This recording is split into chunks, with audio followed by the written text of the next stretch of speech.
Buenos dias, muchachos. Good morning, everyone, wherever you are. I hope you're having a wonderful 2022, all things considered.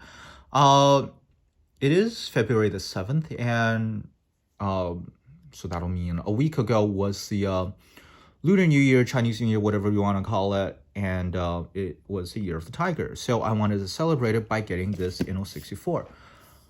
If you ever heard me talk about Liberty Walk, you know I'm not a fan of them whatsoever, and mostly because their use of what I consider to be problematic imagery. If you don't know, their Liberty Walk's corporate logo is literally the rising sun flag, which being Chinese and being Asian, we have a lot of bad memories associated with it, so to speak. So I blame my student for this, honestly, because it turns out one of my students is also interested in die-cast cars, and he got me this Mini GT, which is a really cool car, other than the fact that it's Liberty Walk. I think it's called like the R55 or whatever, but it is what it is, right? It's the Nissan GTR R35 with a Liberty Walk body kit. I think it's really cool. It looks very similar to the GT3 or the GT500 stuff that Nissan races in. It's very nice. Being Mini GT, this one rolls perfectly. 99% of Mini GT cars roll perfectly, right? Lens headlights, painted rear lights as other stuff, but it's really damn cool, I think, other than the fact, again, that it is a Liberty Walk. But like, yeah, this is since we're talking about it, right, just a quick comparison with the Panem kit. I got this Panem kit purely because I wanted a Nissan GTR from Mini GT, but I didn't want it to be Liberty Walk. I got it, but I do think the Liberty Walk is cooler. But since we're here, I want to talk a little bit about one of the problems I have with Mini GTs, because like the way they package their stuff in the plastic within the box, right? And the I think the plastic clamp is not as thought out as, for instance, Atomic Limited Vintage. You can see the front splitter of the car is actually missing a bit of paint. I think, yeah, you can see quite a couple of places actually. It's missing them here. Yeah, these couple of places, and that's because of excessive rubbing against the packaging. Because like a lot of time, the packaging is a little bit too tight. But overall, I think it's very cool. But I'll also have the same thing with my Lamborghini Huracan Evo. But anyway, that's what got me. That's what eventually led me to buying this car. And I saw this people talking about this casting a lot on social media. I was like, all right, I might as well get it. But and I personally, I believe this casting and this release represents a lot of good things that Inno64 has been doing fantastically, and a couple of things that they still need to improve upon. But let's take a look at the packaging really quick. I believe this is a similar packaging style to what they did for the resin release of their R34, again, Liberty Walk kit. I don't know, I don't have that one, but it feels very similar. So just a quick look around. This is Hu, which means tiger in Chinese, Year of the Tiger. It has a lot of cloud details, because cloud in Chinese also has like auspicious connotations. Yeah, you can see lanterns, and I think this is a very kind of like traditional Chinese window. But yeah, I could be wrong on that. More lanterns. It says Chinese New Year, the sun, clouds, another character for Hu. Not the circle, obviously, only what's inside. It's Chinese for tiger. And what you do is you open this. You got a card right here that says wish you a happy Chinese New Year. Model car making is an art itself. Whatever you say, buddy. CNY, Chinese New Year, obviously, but it's funny because that's also the 3-letter abbreviation for the Chinese currency, isn't it? 2022 special edition. You can open this, but like you can't open it all the way, right? But I think it helps get the acrylic case out.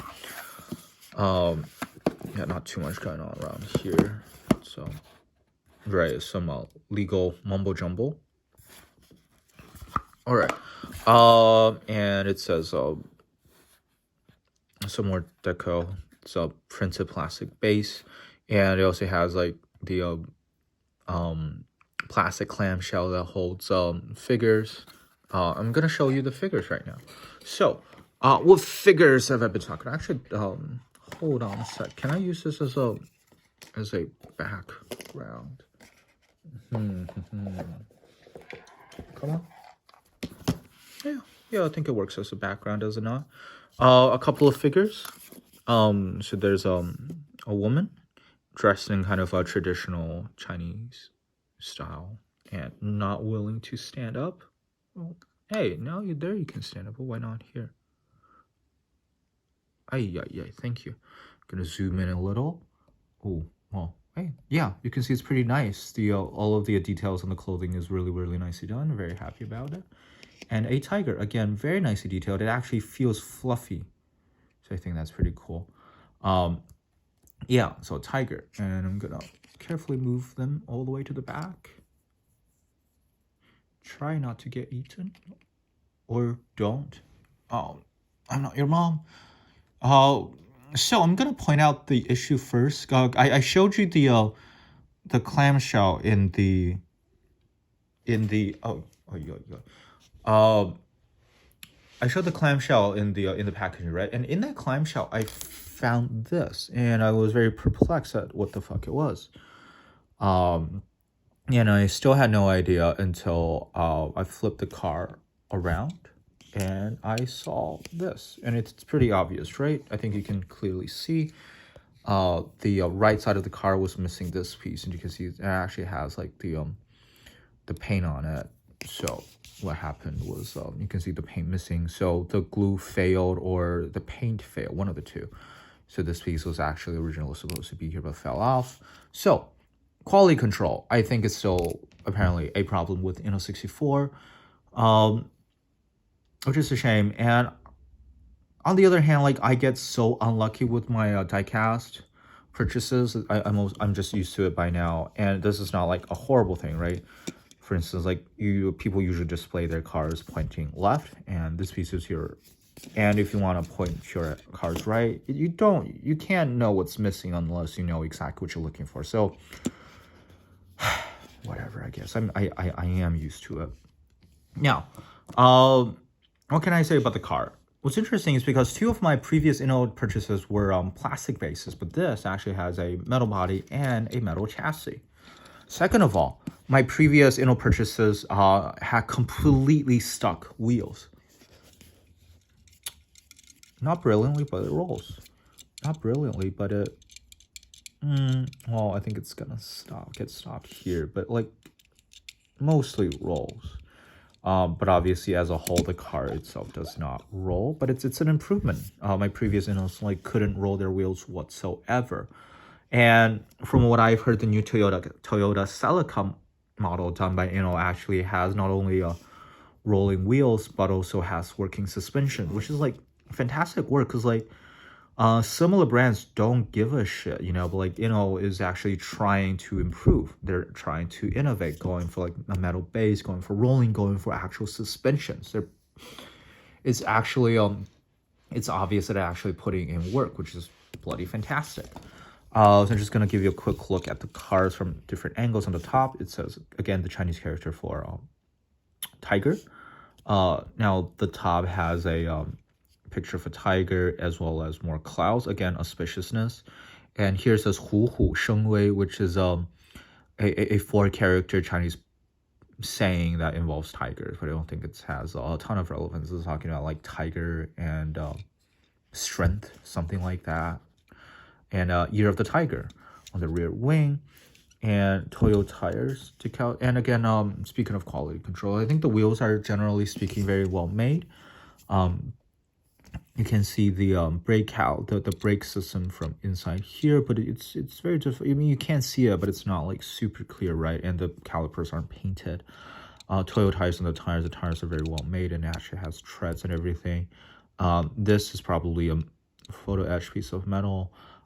But the front wheels, and only this one wheel, so you can see a little bit of black here, either paint that has not been applied, or paint that has fell off, or you know, an extra bit of black paint got there somehow. But that's very minor, and you can see a more very intricate printing, which is pretty nice. Tiger and clouds. Taking a look at the front, and if you could please, thank you. You can see the Porsche logo right here, Liberty Walk 2022 with red license plate. The headlights are lens, and I think this is carbon fiber detailing or something. Very nice, neat set of detailing, and you can see the air intakes and everything just look nice at the front. The rear also looks pretty cool. Oh, by the way, on the side of the wings, you can see as you can see all of the rivets either on the casting itself, because it is a wide body kit, and you can see the rivets here painted on the wing. It's pretty cool, because obviously this is not a real livery, something did themselves. It's difficult to tell, but this is extra piece of plastic because the whole car is red. It's not easy to tell. Liberty Walk 2022, Inno64, and the exhaust tips are pretty cool. So, yeah, one car. Oh, one of my I don't know if you can see it's a little bit red missing from here. But like it's almost impossible to expect perfection from 164 other than Atomic Limited Vintage. So it is, I guess it is what it is. But my favorite thing is that they actually use a hard plastic for the rear wheel mirror, and actually uses reflective sticker inside. Let's compare it to for instance a brand like Mini GT. I understand why Mini GT uses elastic, but the problem is like the elastic is gonna be very difficult. It's gonna be very bendy, right? And for instance, you can see this mirror is taller here, it's a little bit shorter here. Like 99% of my Mini GT mirrors are not perfectly symmetrical to one another. Obviously it's a tiny thing, but I am anal, so I do think that hard plastic is the better way to go, and I'm glad that Inno64 chose to use hard plastic. And I think the only car that's comparable to this thing is actually, oh, whoopsie doops. Wait, is this car actually a Tarmac Works? This is a 991 GT3. So yeah, it's a GT3, right? Oh no. Yeah. 911 GT3R, and it's specific to the 991.1. So similarities. Well, I think this one, yeah, also hard plastic. Also has the silver insert. Both of them are in this like chrome or metallic color, right? Very shiny, very reflective, and obviously Liberty Walk and every other body kit manufacturers trying to make it look like those racing GT cars, and yeah, I think they look very nice together, paired up. I think it's pretty cool. I'm definitely still gonna be on the lookout for Inno64 cars. I do want their let's see. Well, what do I want? I do want their new Celica, because like knowing about the metal beige rolling wheels and suspension got me very curious, and they are pretty much the same price as Atomic Limited Vintage, right? So maybe they can actually challenge TLV. We'll see. And the other one I want is one of their Ford Sierra Cosworths, because I think it's pretty cool. But yeah, I think this is a pretty cool car to get, and to celebrate 2022 year of the Tiger. So thank you very much for watching. I hope you have a wonderful new year, and I'll talk to you again very soon. Bye.